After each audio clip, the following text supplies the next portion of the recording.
compartir el mensaje de la palabra de Dios, el comité de evangelismo que nos tiene en cuenta para esta preciosa labor.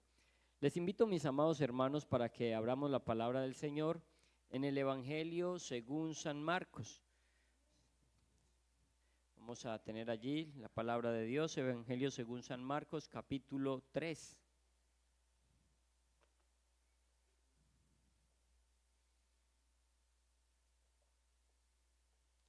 Bienvenidos todos los amigos que nos acompañan en esta mañana, una bendición tenerle con nosotros. Qué bueno, hermanos, que tengamos por costumbre invitar amigos al culto. Tenemos familiares, tenemos compañeros de empleo, de trabajo, de estudio, conocidos, vecinos, y qué bueno invitarlos para escuchar la palabra de Dios, que el Señor aquí tiene una palabra para ellos. Dice la palabra del Señor en el Evangelio según San Marcos, capítulo 3, del versículo 1 al versículo 6. Otra vez entró Jesús en la sinagoga y había allí un hombre que tenía seca una mano. Y le acechaban para ver si en el día de reposo le sanaría, a fin de poder acusarle. Entonces dijo al hombre que tenía la mano seca: levántate y ponte en medio. Y les dijo: ¿es lícito en los días de reposo hacer bien o hacer mal, salvar la vida o quitarla? Pero ellos callaban.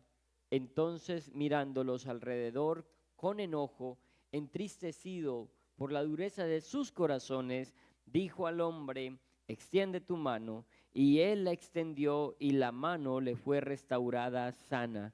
Y salidos los fariseos tomaron consejo con los herodianos contra él para destruirle. Digámosle al Señor que nos hable en esta mañana. Señor Jesús, Dios Todopoderoso, en esta hora, Señor, está mi vida delante de tu presencia, rogándote que yo pueda ser un canal de bendición para mis hermanos, Señor.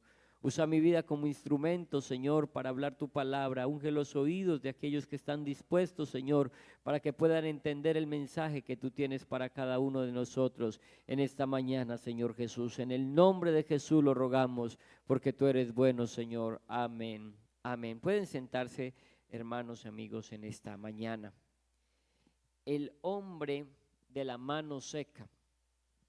Si miramos allí los versículos anteriores, donde el Señor venía haciendo con sus discípulos diferentes actividades, y entre ellas que recogieron espigas en un día de reposo, vemos cómo el Señor está acechado por los fariseos que querían acabar con su vida.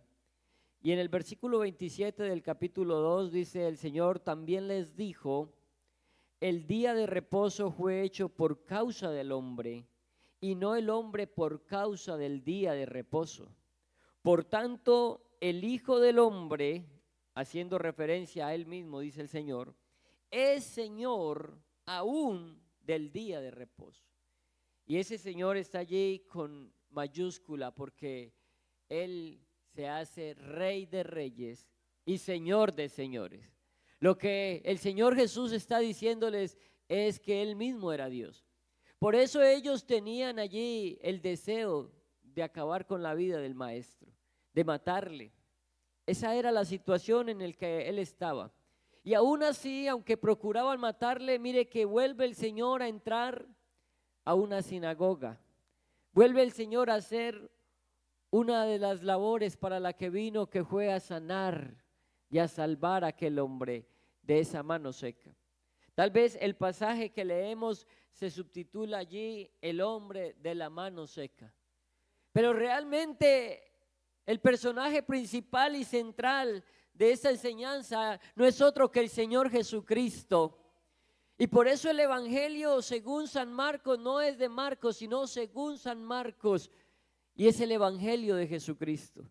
Y no solo el evangelio de Marcos, sino Mateo, Lucas, Juan, también son los evangelios de nuestro Señor Jesucristo. Y la Biblia, la palabra de Dios, tiene un centro que es el Señor Jesucristo. Y si usted y yo hoy le conocemos y le tenemos en nuestra vida, Él también es el centro de nuestra vida. Él es el dueño de lo que somos. Él es el Señor de nuestra vida, aleluya. Y es el centro del mensaje y de la enseñanza. Tanto así que no dice el nombre de aquel hombre de la mano seca, pero sí menciona a nuestro Señor, a nuestro Salvador. Se encuentra el Señor en una sinagoga. Las sinagogas surgieron después de la destrucción del templo por parte de los babilonios en el año 586 antes de Cristo. Y surgen como la necesidad de los judíos que habían sido llevados esclavos para tener lugares de reunión, para buscar el rostro de Dios, para buscar la presencia de Dios. No hay una instalación de las sinagogas por parte del Señor a través de un profeta, a través de un mandato, como estableció el tabernáculo, como estableció el templo. Pero ellos lo hacen porque tienen la necesidad de buscar de Dios. Y sinagoga tiene un significado, y es que este lugar es el lugar de hacer culto, el lugar de rendir culto a Dios. Y por eso se reunían en estos lugares para rendir culto a Dios. Pero parece ser que aquel hombre que llegó con la mano seca a hacer culto a Dios y quería estar allí, se encontró con la oportunidad de su vida. Y encontró el propósito por el cual llegó a ese lugar. Pero aunque los fariseos también estaban en la sinagoga, no estaban haciendo culto a Dios. Y qué bueno que nosotros pensemos en esta hora que si hemos venido a este lugar, que si llegamos hasta este momento, podamos entender que nos reunimos para hacer culto a Dios, que venimos a rendirle alabanzas al Señor. Y mire que hay algo especial allí en la sinagoga, porque este hombre con esta enfermedad posiblemente no podía entrar en el templo de Jerusalén, pero a una sinagoga sí podía entrar. Y fue en la sinagoga donde el Señor se apiadó de él, tuvo misericordia de él, porque estaba en el lugar indicado aquel hombre. Pero ¿qué hay de los fariseos? Los fariseos que estaban en la sinagoga, pero no estaban haciendo lo que se debe hacer en la sinagoga. Parece que estaban más pendientes de otra cosa. Estaban acechando al Señor, buscaban la ocasión para matarle, porque ellos eran legalistas llenos de odio. Y espero que en este lugar, en esta mañana, no hayan como los fariseos legalistas. Que cada uno de nosotros haya venido a hacer culto al Señor, que no haya venido como ellos estaban allá, mirando qué errores había, mirando cómo ellos podían demostrar que tenían la razón y que era lo que ellos pensaban. Y como era tan fuerte a veces lo que ellos pensaban, no escuchaban ni lo que el Señor decía.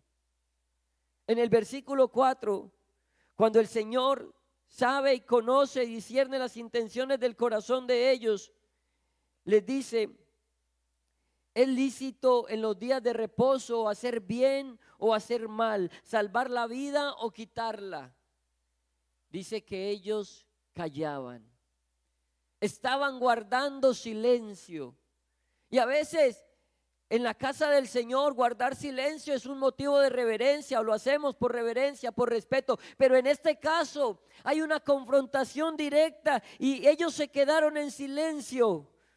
Y ese silencio fue un silencio despectivo con respecto a Dios, con respecto a lo que Él les estaba declarando, porque ellos ya sabían que Él mismo les estaba diciendo que era Dios. Desde antes le había dicho que Él es el Señor del día de reposo, pero ellos se quedaban callados. Y cuando nosotros venimos a escuchar la palabra de Dios, hermanos, nosotros no nos podemos quedar callados a lo que el Señor nos dice, porque si el Señor nos habla, entonces nos dice qué debemos cambiar, qué debemos mejorar, y nosotros debemos de decir amén. Nosotros debemos decir: Señor, sí, esta palabra es para mí. Yo quiero, Señor, que sigas hablando a mi vida. Yo quiero, Señor, que tomes el control de mi vida. Señor, háblame más. Y usted dice amén. Y usted dice, Señor, ayúdame. Señor, corrígeme. Y tal vez no lo mencionas con tus labios, pero en tu mente estás recibiendo la palabra de Dios, porque es de Dios para ti.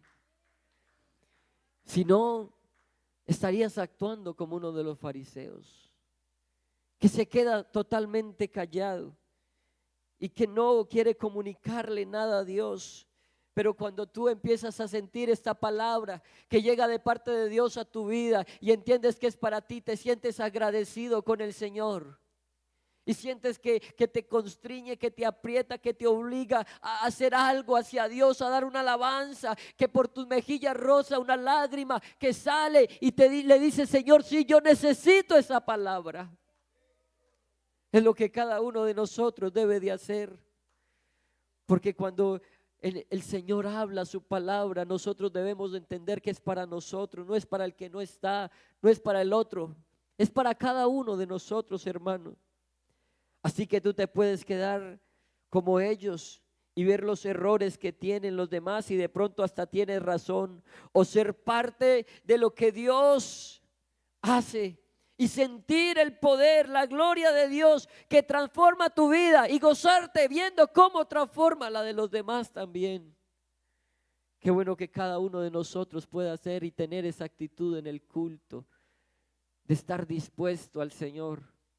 Mire, esos fariseos ni siquiera contemplaron lo que el Señor les dijo, porque estaban muy pendientes de guardar la ley. Pero cuando terminó todo, dice que fueron y buscaron a los herodianos y tomaron con ellos consejos para destruir al Señor. Eran gentiles y ellos no se debían relacionar con los gentiles, pero no les importó. O sea que a veces como más guardar algunas normas de religiosidad que realmente buscar lo que Dios quiere, porque después cuando sales estás haciendo lo que no agrada al Señor.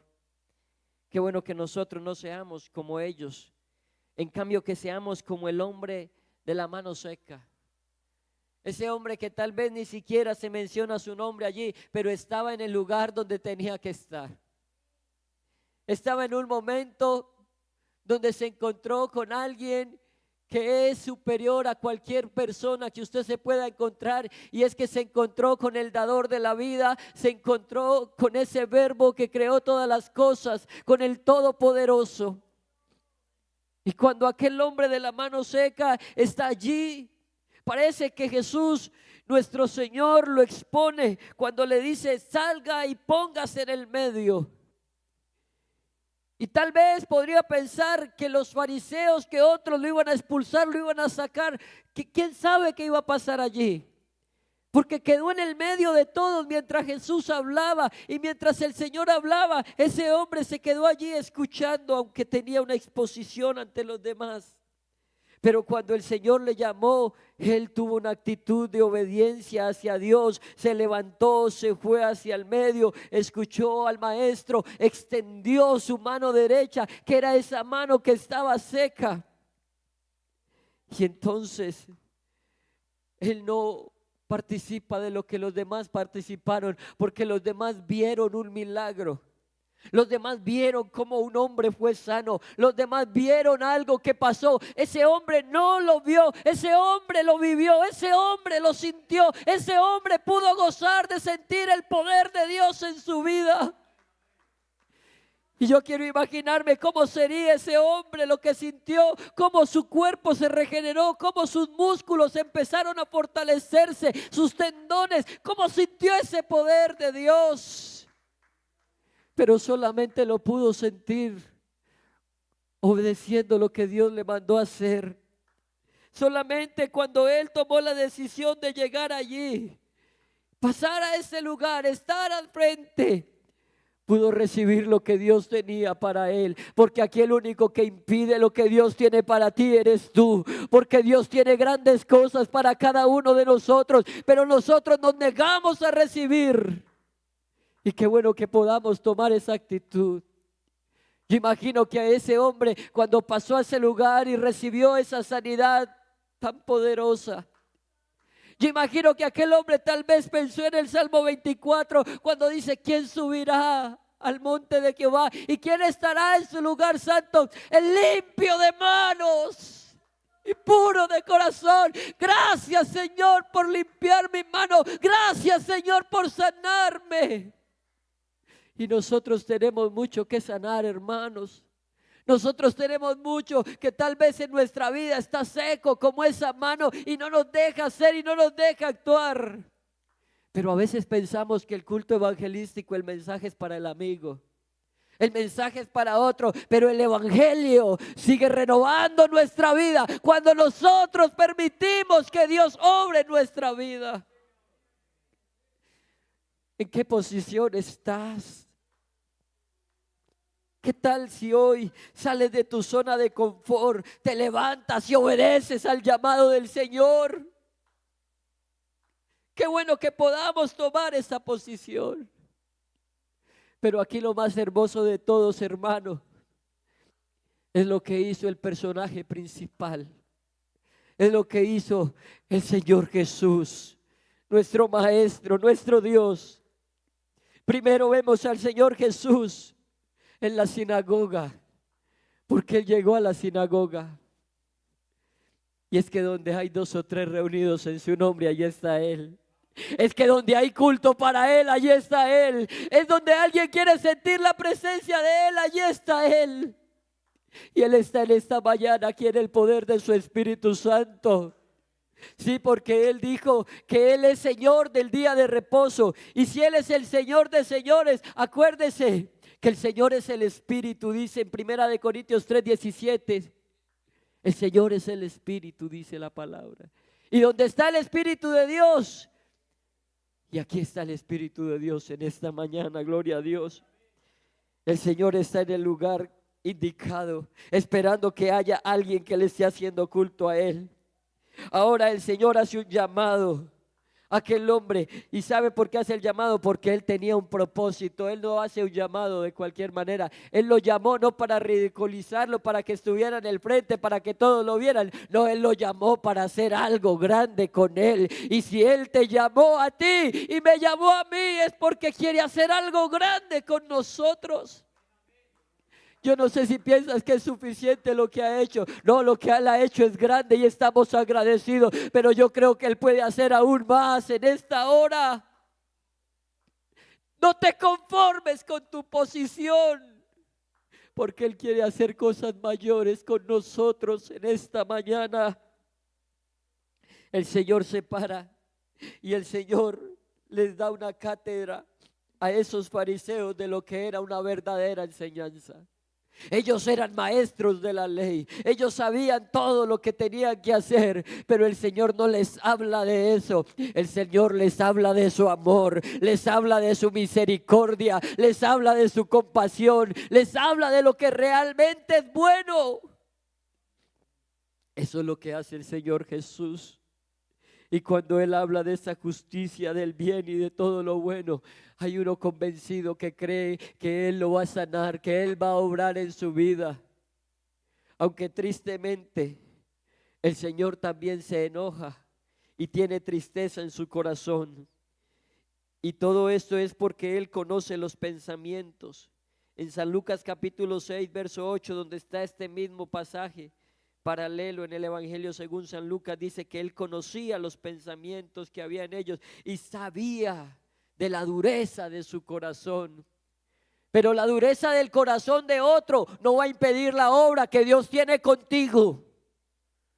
Y si hay alguno aquí que tiene un corazón endurecido, quiero decirle que el Señor dice en el profeta Ezequiel que Él nos dará un corazón de carne que pueda sentir también. Y puedes cambiar de condición. Pero mire lo hermoso de nuestro Señor, que aunque tiene enojo por causa de esa dureza de corazón con los fariseos, no le importó para hacer su obra poderosa en aquel hombre. Porque lo bonito es que si Él encuentra uno que está dispuesto, con eso es suficiente para Él obrar, para Él actuar. Y yo no sé en esta mañana cuántos están dispuestos a obedecer al Señor. ¿Cuántos estamos dispuestos para escuchar ese llamado donde Él nos dice, ven acá, ven al frente, ven acá? Y queremos obedecerle de corazón, porque hace mucho que Él te está llamando para hacer una obra. Hace mucho que Él te está diciendo, ve en busca de los perdidos y de hacer discípulos. Evangeliza, trabaja, lleva fruto. Pero parece que ya estamos en una posición como aquellos fariseos, donde podemos sentarnos a mirar a aquel que está viniendo a la iglesia y cómo lo cambia o cómo pasa una situación, cómo pasa la otra, y empezamos a acusar y a señalar. Pero qué bueno pasar del otro lado y decir, Señor, haz el trabajo conmigo, haz la obra en mi vida. Yo no sé cuántos han venido hoy con una mano seca o con una vida seca, una vida espiritual sin fruto. ¿Cuántos han venido hace tiempo en esa condición y se quieren seguir quedando porque no quieren pasar a exponerse para que los vean? Pero aquí no importa eso. Aquí lo que importa es que Él sí nos vea. Es que Él sí obra en nuestra vida, y que si nosotros estamos haciendo las cosas es porque entendemos que es de parte de Él el llamado, hermanos. No sé cuántos van a guardar silencio ante lo que Dios le está diciendo. No sé cuántos pensarán es para otro. A mí no me toca eso. ¿Estás conforme con lo que has hecho hasta hoy? En la carta que escriben a los hebreos, el autor en el capítulo 12 nos invita a correr la carrera con paciencia y sin quitar la mirada del Señor Jesús. Nos dice que Dios nos disciplina como señal de su amor, pero que eso no nos debe desanimar. Y en el versículo 12, póngalo en pantalla por favor, Hebreos 12:12, nos da una recomendación. Y es lo que yo quiero que hagamos en esta mañana. Por lo cual, levantad las manos caídas. Levanta tus manos al Señor. No te quedes en silencio a las palabras de vida que Él está dando en esta hora. Dile, Señor, esta palabra es para mí. Levanta tus manos caídas. Esas rodillas paralizadas, ponlas en la presencia de Dios. Sigue diciendo el versículo 13, y haced sendas derechas para vuestros pies, para que lo cojo no se salga del camino, sino que sea sanado. ¿Será que hay alguien en esta mañana que necesita ser sanado? ¿Será que hay alguien en esta mañana que el Señor le está diciendo, ven, ven al frente, ven acá? Porque es el Señor. Nosotros como predicadores nos desgastamos a veces mucho. Alguien quiere venir, no, si la obra de Dios está produciendo, Él hace que alguien venga, Él hace que alguien sienta en el lugar donde está. Pero tú no puedes ser indiferente a este llamado. Si Él te dice, extiende tu mano, extiende tu mano. Dobla tus rodillas, dóblalo. Reconoce tu situación, reconócela por favor. Porque cuando tú obras en tu voluntad, que es lo que Dios no violenta, entonces Él va a actuar en aquel que quiere, que anhela, que desea. Él va a derramar su presencia y ya no vas a ver como el otro, vas a sentirlo tú mismo. Yo no sé si alguien quiere sentirlo en esta mañana. Yo no sé si alguien quiere decirle, Señor, obra en mi vida. Señor, termina la obra. Señor, yo voy a hacer las cosas. Pero Dios está haciendo un llamado. Yo los invito a que estén en pie, que extienda su mano, que haga lo que Dios le está pidiendo que haga, pero que se disponga, que esta palabra es para usted.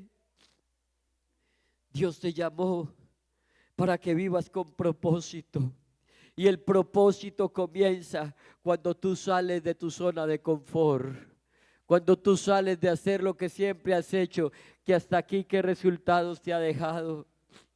Oh, gloria al nombre de Jesús. Si hay algún amigo en este lugar y quiera venir a este lugar y decirle: Señor, yo quiero entregar mi vida. Si hay algún hermano, si hay alguien que se identifique con ese hombre de esa mano seca y quiera decirle: Señor, obra en mi vida.